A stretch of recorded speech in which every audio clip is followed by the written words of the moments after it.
Hello, I'm Earl, and welcome to this very special edition. My guest is the number 2 candidate on the UP party list, Attorney Mr. Richard Gibson. How are you doing, sir? Good morning. I'm doing fine. Good morning to the listeners, TV as well as radio. I'm glad to be back here. We have just a couple of days left, and this critical election, I call it a critical election, because our survival depends on it. We cannot continue the way we have been going. Changes have to be made. If not, we will not survive. So it's very crucial now that the voters do the right thing. It's crucial, and you could feel it. I mean, with the Gebe problem that we all are experiencing, when you ask yourself, why did that happen? Something that was totally unnecessary, something that is so critical to the economy, and they allowed it to happen against all advices, all critical information that they had in their hand. You cannot govern a country when you don't pay attention to these extremely important details that everybody's survival depends on. Yes, this is a critical election, and people don't have, even though they want to, they don't have the option to go about business as usual. Vote for family, vote for friends because you like them. Now you really got to stand up and be counted. You got to vote for St. Martin and St. Martin's welfare and everybody's welfare going forward. August 19th election is crucial, critical, and you have this opportunity now to make the necessary changes that have to be made. You know, Mr. Gibbs, I notice other political parties and candidates are now jumping on your idea of GB and government compensation to this. Well, it took a little while, I guess, but they all can reason it out now. I cannot have a dog that I'm responsible for, and the dog gets loose and goes out the yard and bites people, some of them almost to the point that they're almost dying. Somebody is responsible to pay for the damages they caused by the dog. And who is that? The owner of the dog, under the law, is responsible. GB is no difference. GBE, when you get the facts and you put them in a row, you can see that they have been warned. They have received reports. They knew when those engines reach their lifespan. They knew that at any moment after that, we could have a crash and they would not be able to support our economy with the energy demands that our economy has. They knew this in advance. They still say, oh, we can get around to it. Oh, we can get around to it. Well, they stretch the elastic too far, the elastic burst. But somebody is going to have to be responsible to pay the bill. And who that is? From the top to the bottom, it starts at the minister who's responsible for the policies that he followed, and whether or not he or she followed up and make sure that everything underneath them is working the way it should be able to work, up to and including the board of GB. GB as an entity owes everybody compensation for all the damages they have suffered. You know, to show how disastrous this is, and I'm going only by what the Prime Minister said. He said that GBE last audited financial statements of the company goes back to 2019. It tells you how gross negligent everybody involved with Gebe from the top to the bottom is. First of all, when I go to the minister needs to have the financial statements from Gebe to find out whether or not government got to put in money or whether it can get money from Gebe because of dividends. Every year he has to prepare a budget, so every year those financial statements have to be there. I'm hearing now the last audited financial statements from 2019. Now, you can't be more irresponsible in terms of operating that company. It's like putting on a towel around your eyes, walking around and still think you can find your way. If you don't know where you stand financially, you are going to have serious accidents that we all are paying for today. So then, Mr. Gibson, seeing the Prime Minister position now, do you think he's doing a good job? The Prime Minister have said certain things publicly that I think that I have to criticize him for it. This matter with Gebe and the fuel clause that I raised, I know several weeks consecutively in the government press briefings, reporters have been asking him about the fuel clause and the article that I wrote about it. And his answer, I think, was a little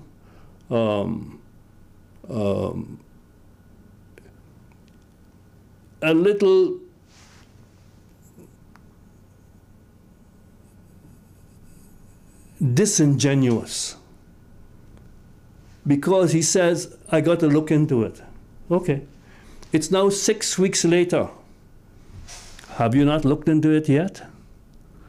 How long does it take for you to look into something that I spelled out for you in detail? A day?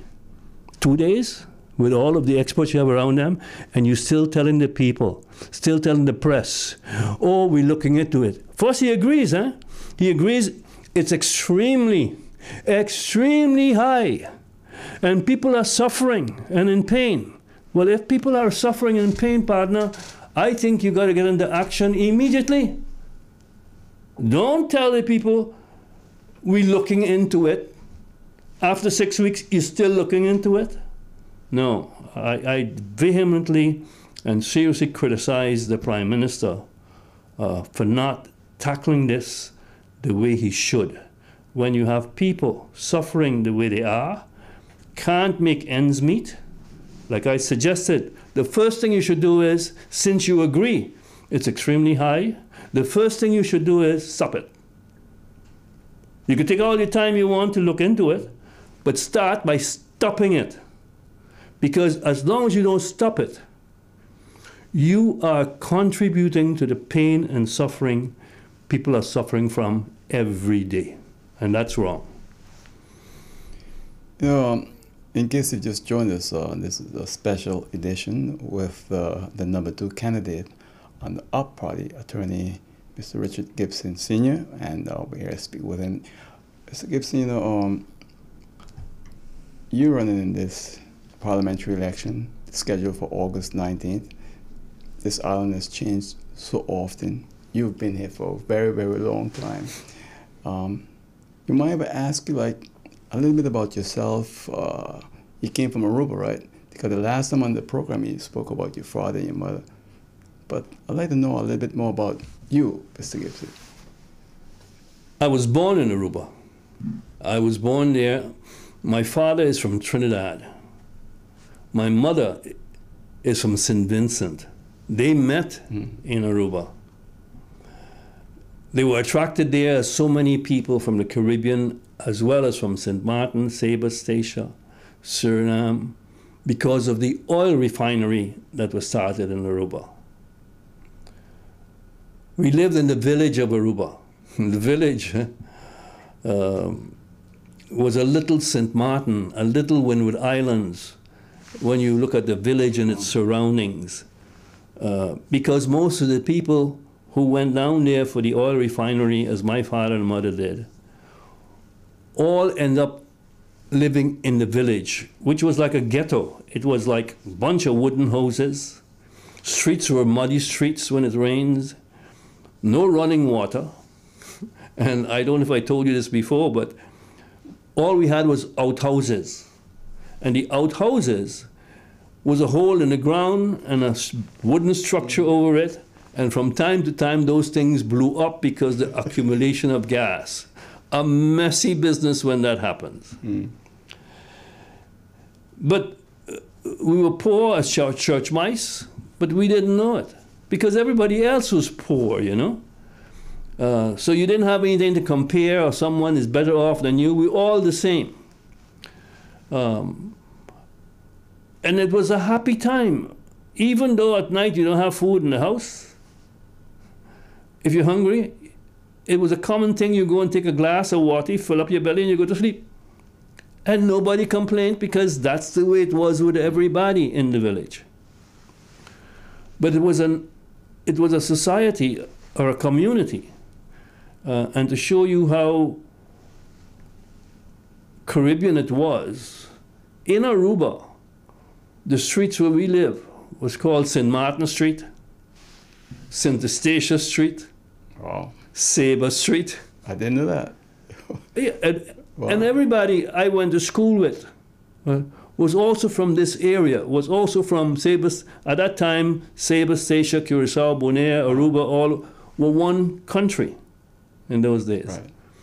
We went to school, and in the school benches, you find a mixture of people from Suriname, from Venezuela, from Guyana, and from everywhere in the Caribbean. After I finished school, my father got a job for me at a law firm as an errand boy. But he insisted then too that I got to start studying law. It was his idea. I had to start studying law. So he set it up for me to clerk. And when you're ready and finished, you then file an application with the appellate court in Curacao to go and sit your examinations. It's a written and verbal examination. That was the first time I got on a plane, flying from Aruba to Curacao, and I was then at that time 24 years old. I passed the bar examination. As soon as I passed the examination, I came to St. Martin. Really? Yeah. Wow. Why? Simple. When I came to St. Martin and I look around, it was if the whole village or a part of the village had moved to St. Martin, because I found all my friends here, all my schoolmates, people who I sat in the school benches with. So the transition from Aruba to here was very simple and easy and comfortable. Through the years, I worked, and I used to work day and night. I eventually expanded the law firm. And I started a law firm in Curacao and Aruba. I had law firms in St. Martin, Curacao, and Aruba. Biggest law firm in the whole country. But after a while, you find what you were doing is managing lawyers and not practicing law. And I wanted to practice law and not manage lawyers. And lawyers are not the easiest people to manage, you know? Yeah. So I disbanded. I gave up the offices in Curacao and Aruba by giving it to my partners that I had down there in the law firm, Coyers and Aruba, to a lady who was a partner of mine too. And they took over those offices down there.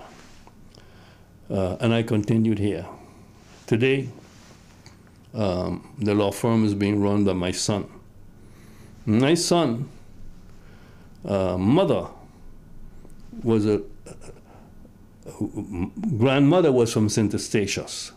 They too moved to Aruba during because of the attraction of the oil refinery.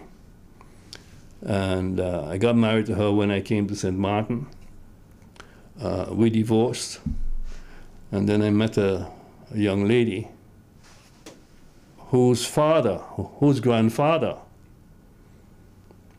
whose father, I met a young lady whose father was the middleweight champion boxer of the Netherlands Antilles. His name was Sugar Boy Nando.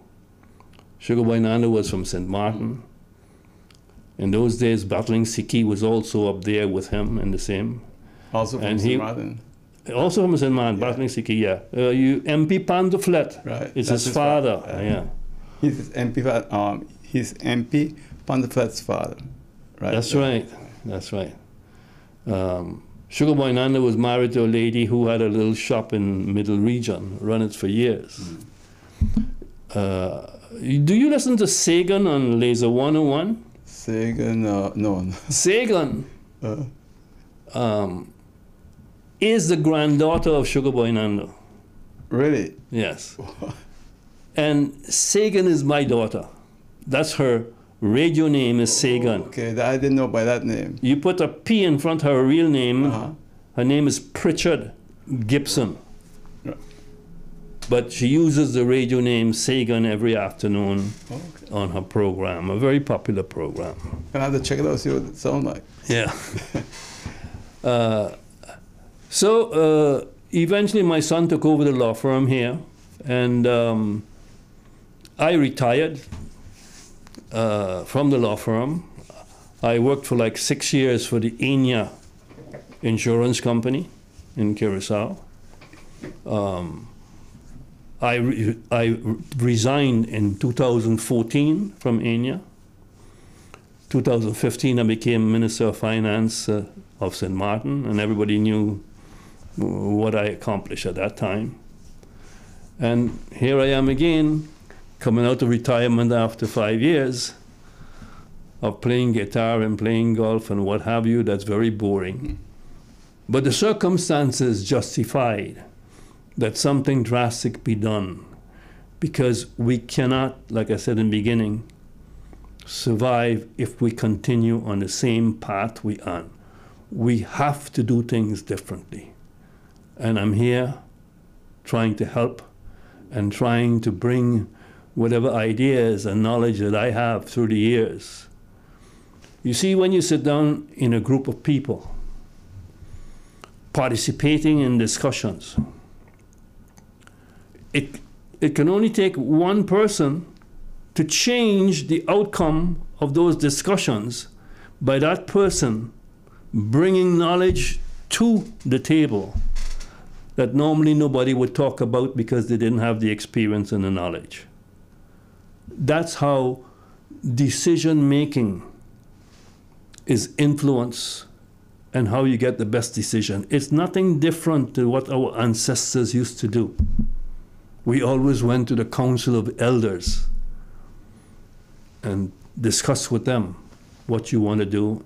And the Council of Elders gave them the advice and direction so that they can come out with the best possible decision. You know, I don't know if I told you this the last time we spoke, but someone was saying to me that you bring a sense of credibility to the party that you're number 2 on the list now. Well, I hope so. I hope so, and I hope, and I guess the leader of the party saw that, and that's the reason why he approached me to become part of the party, is to be able to fill in that gap in the party. But I circulated a flyer that I called the missing link. And I believe I am the missing link. I say that not arrogantly, but because of, I believe it is so. If you don't have people who have the experience, who have seen financial statements, who have worked at that level, who can analyze plans and discussions like I have in the past, if they had somebody like me at that time, when the Dutch and Curacao approached them to sign this agreement to bail out Enya, they would have never signed that agreement. It's because they're either stupid or they simply don't have the know-how because that agreement is so egregious for generations of St. Martin to send money to Curacao Company for 50 years, 30 years from money you borrow now, and another 20 years money from a central bank that you have shares in. 50 years. I mean, and you get nothing in return. If you invest in a company and the company does well, you should at least get some return. Nothing. We get zero. All we do is for those 50 years, and it poses the question, you know. CFT in first instance said, no, St. Martin can't do that, can't afford it. It's too much of a stress on the infrastructure investments that St. Martin has to do in future. Not long after that, CFT changed and says, okay, yes, without explaining why. It tells you that it raises the question, is the CFT really there working in our best interest? Or is the CFT working in somebody else's best interest? To me, it looks like the CFT is working in the best interest of Holland and Curacao at our expense. And that should be watched carefully, because the CFT fulfills a very important role in our budgetary system on St. Martin. I just throw that out there. Yeah. Think about it, because other than that, what's going on does not make sense from top to bottom, putting pressure on the government of St. Martin to sign an agreement and sign it before election and sign it before even the Parliament gave approval. It simply does not make sense. And it tells me that somebody is selling us out.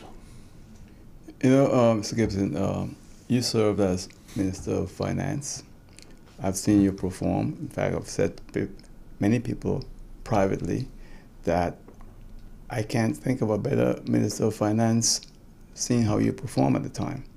I knew because I was in shareholder meetings and saw your performance. So I have to ask you this. After August 19, when you're elected, would you take the post of Minister of Finance, or you won't? Yes, I would, if it's offered and if we earn it. But for that to happen, you have to give the up party the mandate. The mandate to be able to select the ministries, and amongst others, the Ministry of Finance they have to get. Then that's possible. If that does not happen, because UP does not get a mandate, then that possibility will not be there. But to answer your question, yes, if it's offered to me, I definitely, it will not be an easy task, given what I'm seeing and hearing and what have you, but certainly I would accept it and work towards it.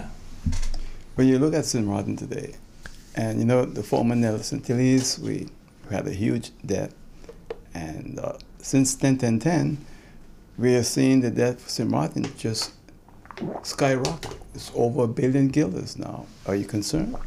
Of course I'm concerned.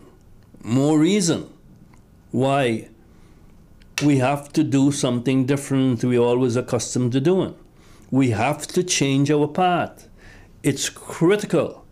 It's critical that we get control of our finances, control of our waste, control of absence of corruption. Because combine all of these things is what's detrimental to us. If you do not get control of your finances, you're going to continue holding out your hands, begging for loans, begging for other people to help you out, whilst we should be standing on our own feet. We have to live according to what we can afford. If you live outside of those standards, you are going to be creating a problem for for yourself and others down the road. We have certain critical things that's facing us. SZV is a bomb waiting to explode. You see, what I see is that previous governments see a problem, see it festering, and instead of doing something about the problem, they just continue just looking at it festering until it explodes. SZV is going to explode the same way as Gebe exploded. Is that what you want? If you don't change the path we're on, believe you me, our survival is going to be at risk, as our survival has been at risk with this Gebe problem. You know, Mr. Gibson, everything you said is true. I'm aware of it. A few other people are aware of it. But the majority of the people of this island have no real idea of the dangers that are looming down the road for St. Martin and their future. So that's why they have to be told. Now, they could not believe me, although I'm saying it. I'm telling you that we are at a cliff, about to fall off the cliff. They can say, no, they're going to continue to do whatever they did before. But at least you have given them the information that they require. And the information is, partner, we are at the point now that you have to change if we are to survive. If you don't change, we will not survive. That's it. So on August 19, don't do what you did before. You got to do something different. And I leave it up to you, other than to suggest to you to vote number 2 on the up list, Richard Gibson Sr., in this coming election, August 19th. You know, you've been out now for quite some time on the campaign trail. I asked you the last time how you feel about it. But we're down to the wire now, August 19th. How are you seeing it? Any changes? Are the people suffering the way they're saying they are suffering? Oh, people are complaining. People are exhausted. People are angry. People are realizing that somehow the promises which have been made to them have not been kept. People can't make ends meet, and that's what gets people angry, you know. This Gebe experience is a wake-up call, but it's only a wake-up call if that experience, use is made of that experience to do things differently going forward. I've been a campaign trail. I really enjoyed it, you know, and meeting people and speaking to them and finding out what the problems are and what have you. And people are appreciative that I'm coming back, that I've come out of retirement. But they realize, most of them, that it's necessary and needed. In a way, I'm really sorry that pretty soon the campaign is going to end, because it has been a nice experience. But I think that the time is ripe. If people are not convinced now that they have to stop voting for friends and family and vote for people who are capable and competent in there, then the experience they're having now, if that doesn't convince them, nothing ever will. So, is there anything else you want to say to the people of St. Martin? Well, you have the power. You have the power in your hand. That's what democracy is about, you know. You have the power in your hand to change the direction that St. Martin is going into. Use it. I want to direct a word also to those people who don't vote. Those people who are customary don't vote because they're frustrated, angry, and what have you. That's a mistake. Now is the time to vote. Because if you don't, then you cannot influence what goes on in government. You cannot influence the path that St. Martin will be following. So please, go out and vote on August 19th. During the snap elections, vote for the UP. Vote for the number 2 candidate on the UP list, Richard Gibson Sr.